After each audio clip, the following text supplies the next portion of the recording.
একটা বিস্ফোরণ আর কেঁপে উঠল গোটা দেশ। ইতিহাসের সাক্ষী ওই দিল্লির লালকেল্লা চত্বর এলাকায় আজ রক্তে, আগুনে আর আতঙ্কে ভরে উঠেছে। সময়টা ঠিক সন্ধে 6:52। হঠাৎ একটা গাড়িতে বিস্ফোরণ হলো। মুহূর্তের মধ্যে আগুন ছড়িয়ে পড়ল তার আশেপাশে সব গাড়িতে, দোকানে, কনভয়ে, রাস্তায়, চারিদিকে। সেই এক মুহূর্তেই রাজধানীর আকাশ ধোঁয়া হয়ে উঠল। চিৎকার আর সাইরেনের শব্দে তৈরি হলো একটা ভয়ঙ্কর ভয়ঙ্কর দৃশ্য।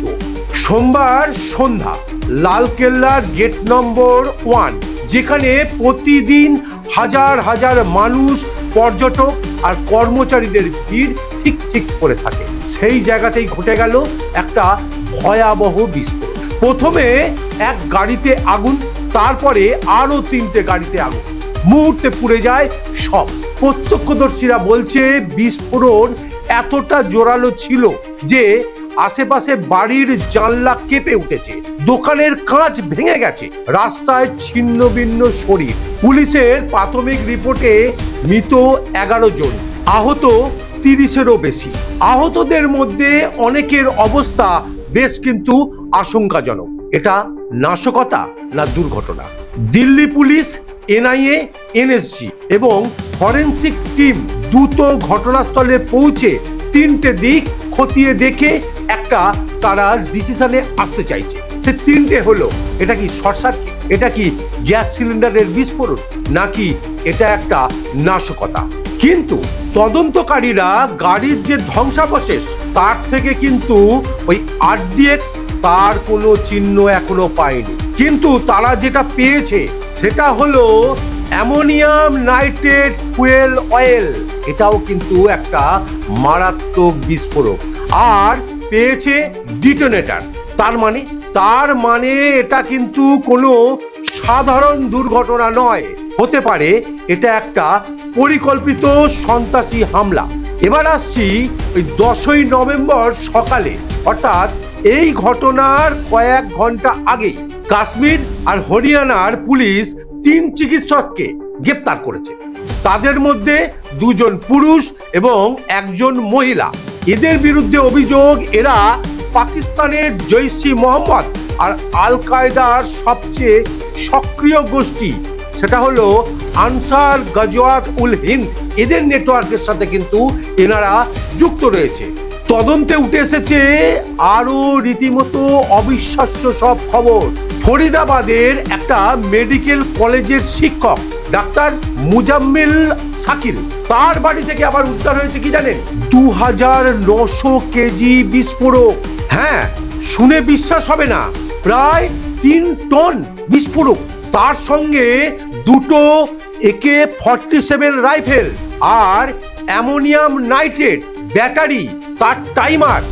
আর তার কিছু ঘন্টার পরেই কি ঘটলো না, এই দিল্লির বিস্ফোরণ। আবার এই যে বিস্ফোরণটা হলো দিল্লিতে, তার 1 সপ্তাহ আগে গুজরাটের যে ATS সে কিন্তু গ্রেপ্তার করেছিল 3 জন সন্দেহভাজন জঙ্গিকে, আহমেদ মহসিন সঈদ, মোহাম্মদ সুহেল এবং আজাদ। এরা নাকি ISI এর নির্দেশে ভারতের বিভিন্ন শহরে একটা হামলার বড় ছক কষছিল। তাদের কাছ থেকেও কিন্তু বাজেয়াপ্ত করা হয়েছে এনক্রিপ্টেড ফোন, নথি, পাকিস্তানের যে যোগাযোগ তার প্রমাণ। তাই এখন প্রশ্ন হচ্ছে, এই যে 3টে ঘটনায় এটা কি ওই যে জঙ্গি নেটওয়ার্ক তারই একটা অংশ? গুজরাটের ধৃতদের জেরা করে যা মিলেছে তাতে ইঙ্গিত কিন্তু স্পষ্ট, এটা কোনো ওই একক যে বিস্ফোরণ তার পরিকল্পনা নয়, এটা একটা যে ডোমিনো সন্ত্রাস তার কিন্তু একটা সফল করার প্রবল প্রচেষ্টা। আর এতেই যেন প্রমাণ হচ্ছে এই ঘটনাগুলি একটা বড় বেশ জঙ্গি মডিউলের যে তারই একটা এই অংশ সামান্য কিন্তু এই আমাদের হাতে ধরা পড়েছে।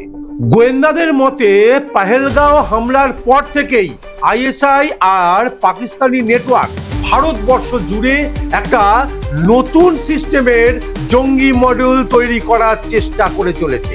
আর তাতে কিন্তু এখন কারা আছে জানেন এই জঙ্গিদের দলে? ডাক্তার, প্রফেসর, এমনকি এই যে সাধারণ আইটি কর্মী ওই নেটওয়ার্কের আওতায় কিন্তু তারাও আসছে। মানে ব্যাপারটা কি হলো? মানে ব্যাপারটা হলো তা হলো ওই হোয়াইট কলার সন্ত্রাস। এতদিন জানতাম যারা নাকি ওই অভাবের তাড়নায়, শিক্ষার তাড়নায় তারা নাকি এই ধরনের জঙ্গি গোষ্ঠীতে প্রবেশ করত, কারণ তাদের একটা ছিল তাদের ঠিক মতন শিক্ষা ছিল না, আর ছিল অর্থের অভাব। কিন্তু আজকে কি দেখছি? আজকে দেখছি এই যে জঙ্গি গোষ্ঠী, তার মধ্যে ডাক্তার, প্রফেসর, কি বলবেন আপনারা? এরা সোশ্যাল মিডিয়া, টেলিগ্রাম, সিগন্যাল বা অন্য কোনো প্ল্যাটফর্ম ইউজের মাধ্যমে একে অপরের সাথে যোগাযোগ রাখছে।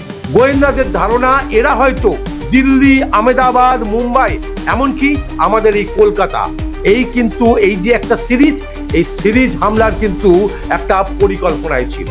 সম্প্রতি আপনারা জানেন মুর্শিদাবাদ থেকে 200-র বেশি বিস্ফোরক কিন্তু উদ্ধার হয়েছে, যা সত্যি একদম কিন্তু চাঞ্চল্যকর বিষয়। তাই প্রশ্ন যাচ্ছে, এই যে নাশকতার ছক, তা কি শুধু দিল্লির জন্য, নাকি গোটা দেশের জন্য একটা সতর্কবার্তা? লালকেল্লার বিস্ফোরণ, হরিয়ানা, গুজরাটের মতন ঘটনা, জম্মু কাশ্মীরের ঘটনা, কিন্তু শুধুই কিন্তু এগুলো ওই ঘটনা নয়, হয়তো আরো বড় কিছু ঘটনা ঘটাবার চেষ্টা তা কিন্তু চলছে দেশের ভেতরেই। আবার কেউ কিন্তু ওই একটা আগুন জ্বালানোর চেষ্টা করে যাচ্ছে। এটা একটা কিন্তু কোড রেড সিচুয়েশন। আমরা হলাম ভারতীয়, আমরা এর আগেও অনেক বিদেশি শক্তির আক্রমণ দেখেছি এবং তা প্রতিহত করেছি, তাদের যোগ্য জবাবও দিয়েছি। তোমরাও কিন্তু এর উপযুক্ত জবাবের অপেক্ষায় থাকো। ভারত কিন্তু যেমন সবাইকে ভালোবাসে, তেমনি তাকে কিন্তু উচিত জবাবটাও দিতে জানে।